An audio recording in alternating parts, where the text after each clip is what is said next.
So I have a question for you. Okay. So like, do you know what your last name means? Ah. You're putting me on the spot, Aleyna.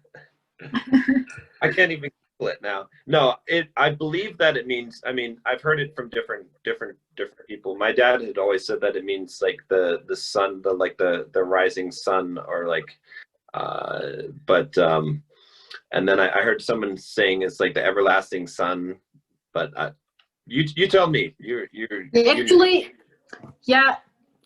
Now, right now, I don't have the English word, but I tried to explain it. It's a flame which can't be, yes, distinguished, yes. Since a lot of know that you teach men how to be man, and since you are a real alpha male, and you really teach the traits, I would like to know, I wonder if you were raised by an alpha mother or an alpha father. Can you answer this question?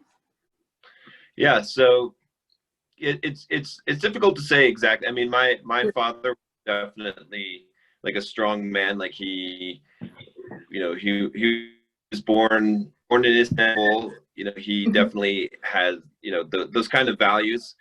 But there are some things that he taught me that I think that I would say that you consider to be an alpha male trait. Like the way I consider someone to be an alpha male is basically you do what you want, you get what you want. That's yes. I do men feel threatened sometimes by intelligent women if they have the alpha male traits? I would say that it's not necessarily that a man feels threatened by intelligent women. I think that a lot of men, I think a strong man doesn't matter to him, right? Because the problem is that a lot of women that are successful, like in their careers, make a lot of money, that they're looking for men that are more successful than them. And so it appears that men don't like an intelligent woman, but really what it is that the better that you are as a woman, the higher of a man that you're going to need, because you're not going to really feel like you can submit to someone or treat someone like a king who's of lower status than you. So I think that's the difficulty, but it's not a bad thing, right? In the sense that you should let your light shine. You shouldn't darken the light so that you can be with the man, because if you do that, you're going to feel lesser, and you're going to feel like you're holding back. Be able to shine your light, and it just means if your light shines more brightly, then you're just going to need to find that light is even brighter, which narrows things down. But I think that's just the way that things have to work. So would you be happy, with a man that was less intelligent than you? Actually, not. I wouldn't be happy, because I think it's attractive if I can learn something from a man. If he's significantly less intelligent, it's going to be a problem, because you're always going to feel like you deserve better than that, right? And I also don't talk about academic intelligence. I mean, it's good if he's also street smart and have this intelligence of social connections, for example. Right. Yeah, I would call that wisdom, and I feel very kingly trait. A lot of times when I talk about masculinity, I think of a king, a wise king, a philosopher king is how I view it. And I also think if a man explains something to me and I learn from it, I really value it. And if I would thank him, I think that this aspect would also feel him like a king, for example. Yeah, I'm afraid if the man takes too much power of this feeling. I mean, if he is treated like a king, he should also treat her like a queen. That I think I forgot to mention this. That's also very important, because if he has too much power, he could use it in a different way. You know what I mean? A feminine woman treats a man like a king, and then he treats her like a princess. I know it's a little bit weird, but to me, the queen aspect is less endearing, it's less protecting, right? I feel like the princess, you know what I mean, like it's more more celebrating the beauty, the specialness of this woman, of wanting to protect her, of seeing her as a very high value, you know, that the man needs to protect, right? And Yes. and to some degree, like we talked about, the man having wisdom, and you know, so that's kind of how I see it. Like in Turkey, for example, if you have a status, you introduce yourself to your status. You think you have value because you earn a lot of money, and that's also actual weakness. That's not, you know, an ultimate trait. So there's a lot of controversy. That's interesting, because I always tell guys that I work with that are successful, I tell them to downplay their success and upping it, because someone who needs validation from other people, they make themselves appear bigger, whereas someone who doesn't, who has their own inner confidence, they want to downplay things because they don't want to make people feel uncomfortable. They want to lift other people up around them, and I think that's important. So yeah, that's also aspect I forgot to mention. I also talk like to many men in New York City, and yeah, they didn't need external validation, and that's what, you know, is very attractive actually, because they know who they are, so they don't need any, you know, approval from a girl. Part of being equal. So I just want to know if how do men and women can feel equal when things nowadays are not that equal? I think there's too much emphasis on the word equal. Not that equal in value, right? Like if you're in a relationship with someone, you should value them as much as they value you. But you shouldn't worry about that, right? That dynamic. I think everyone wants to apply this so across the board when people are not equal, right? Even amongst, forget the idea between men and women. You know this, and we talked a lot about this. Not all men are equal. Not all women are equal. Some people are of higher value than other people, and it's because they have put in the work. It's because they've developed themselves, right? We view people differently, but sometimes we want to level everything and say everything is equal, and we worry about that too much. I don't think it's something that we really need to worry about. If you are with someone who values you, that's the thing that you should be caring about, whether or not they value, not whether or not you're necessarily equal in how these things play out. And like you said, with the roles, it's completely different, right? Men and women are going to be different. They're not going to be equal in that sense, but someone who values you, that's what we should be looking for, not really getting hung up on the word equal, because you know, people don't like to hear it, but people are not equal. We're not all equal. There's differences. So what do you think then is the problem today that most women are facing? Like, you know, what do you think the issue is? So. Yeah, because I met a lot of women in New York, and at the beginning it was a bit shocking for me, because that really was against my, you know, my values. But I honestly think that deep inside these women, they are wounded, that they feel pain, and that they would it the way I think. I think so. Yeah, that prevents women from having the kind of life that they want to have. But I think if a woman, you know, has developed a sense of self-respect and self-love, she kind of radiates it and attracts men, you know, who sense it. But at the end, we should never forget our own values, our own beliefs, and the woman who we are, what we can bring to the table, and show the man that we have something he actually needs, like the feeling of home, the love, and we want, for example, we want to get spoiled, but only if we also give him the feeling of appreciation, love, and, you know, that he's a king actually. So I definitely have said it multiple times that like that a woman should treat a man like a king, but I agree.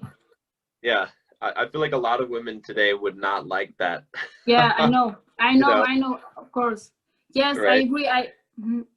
I also spoke with my friends about it, that they want to be protected, and that they that they want to feel that he's a leader, but Right.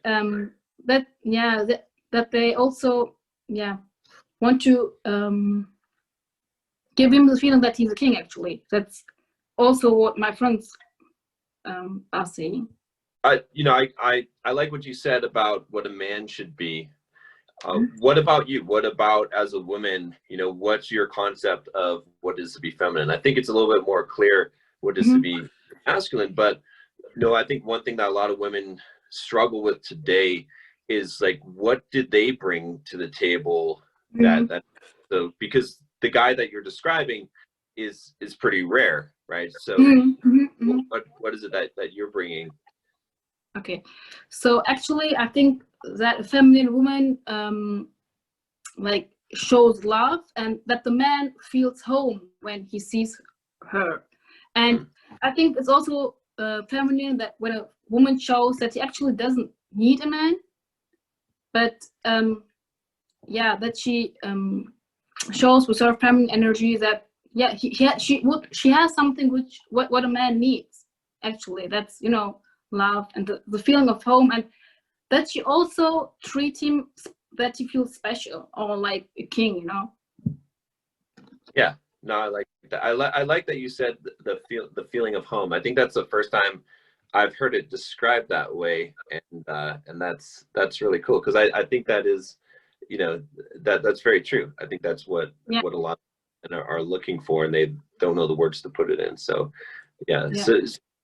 So where did you? So I guess I'm curious about this, because one thing that struck me from just the beginning, just interacting with you, is that you're definitely very feminine, and I think it's really rare, right? I mean, you're beautiful, but that's not what femininity is. It's more than just being beautiful. It's how you carry yourself, and in those things that you said.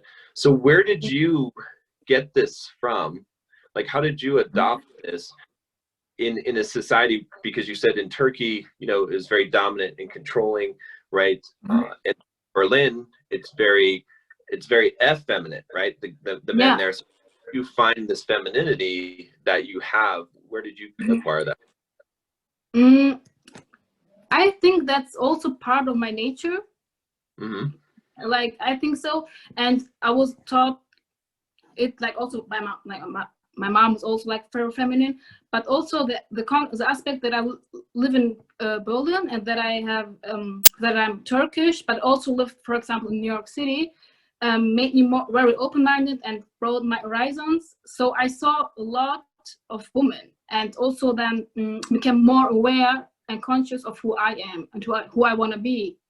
And then I decided, to be myself, and to show my femininity by actually just being myself, to show love and to be more soft. But it's not something that's something which I don't force myself to be feminine. I think you develop it by time if you become more aware of your own purpose, if you establish identity. That's part of your journey, actually. Okay, and do you find it's a struggle? Because I would imagine just the way that you are, and what I know about a lot of women, that a lot of other women would resent the way that you are. And do you find that, or do you find that it's accepting, because you're not really what society, you're not really what people in society want women to be today, right? They want them to be more masculine, and yet you're very expressive of your femininity. Do you find that that's difficult for you? Like, do you find other women don't accept that, or how do you feel about that? Yeah, I think nowadays a lot of women are very career oriented, and they, I think that they forget to find the right purpose, because of course you want to make money, but actually we shouldn't forget that there's also another life. And yeah, I think also because of feminism, the concept of femininity has a bit changed. But of course we are equal, but we should also let the man, protect and provide, and the woman should be lead, by a man. I think that's what that's what balance is about. So yeah. And do you struggle with, have you what's your struggle with, I guess, finding guys? Have you found that it's difficult for you to find the kind of guy that you're looking for? What's the main issue that I think that maybe that you're facing with? Yeah, I'm honest. I've never had a boyfriend. Because I'm honest, I don't see real alpha males. I can't sense it. I'm honest about it. Maybe a lot of will hate me now, but it's just my opinion. Because at the end, I know what I deserve. That shouldn't sound that I have a high ego. I just, wouldn't settle for less. And I also know what I can bring to the table. So, yeah, I didn't find the right masculine man. I'm honest. Yeah. Okay. Because, well, you have a high standard. I think that's a really good thing. I think that's a really rare thing today. I think a lot of men are more experimenting around, and they don't know what they're looking for, and they're losing value because of that. Because I think a man who understands, who is high value himself, is looking for, a woman like you who has those standards, right? I think a lot of guys today, they look around, they don't see any women like you. They see women that are using their 20s and their beauty while they have it in the wrong way, and trying to get acceptance, validation from men. And it seems like you already have that within you, which I think is a powerful thing. It's something that I think right. Because at the end I would look for a long-term relationship and man I can build the future with, and this costs a lot of time and energy, of course. And right now I'm also on my path. I want to develop myself. I want to become the best version of myself. So it sounds weird if I say like I don't have time for a man I just want to have fun with. I'm also very traditional, because at the end having a relationship can be like very intimate. He knows everything about you, about who you are, and that's a very big access, to me, to my person. And so I have to be really sure about the person, actually, that I want to share my life actually with him.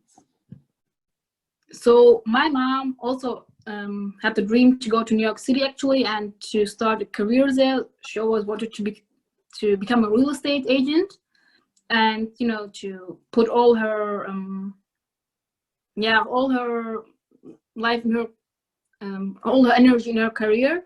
But then she got married when she was very young, and she got pregnant when she was 23, and now she has 2 daughters. Like I have a twin sister, and right now she says that she's happy that she did this, that she didn't focus on her career. I mean, she also worked, and she had a good life, that she not very rich, but good, we had a good life. And right now she says that becoming a mother was the best decision. And I think nowadays, being a lot of women are masculine, they want to have a career, want to pursue a career, which is also nice, like of course. But what I see is that founding a family is for many women, like the sense of fulfillment. I also want to have a family one day, but not now, not under 25. But I really want to like get married and have children. And I don't think that we should be so focused on career. I mean, of course, we want to make good money, but I think if we earn good money and if we have another life than work, and if we have also time for ourselves, that's, I think, more important for me to, for example, to spend time with my family, or I don't say that I want to have an ordinary life, but I think that we shouldn't be just focused on money. We should also, plan to have a family one day. And so when, someone like you, it awakens, like, I think, a lion within the man, because to see that feminine energy that you don't normally see, it's refreshing. It's like a breath of fresh air. It's the thing that's missing, right? And it's stay how you are. Thank you.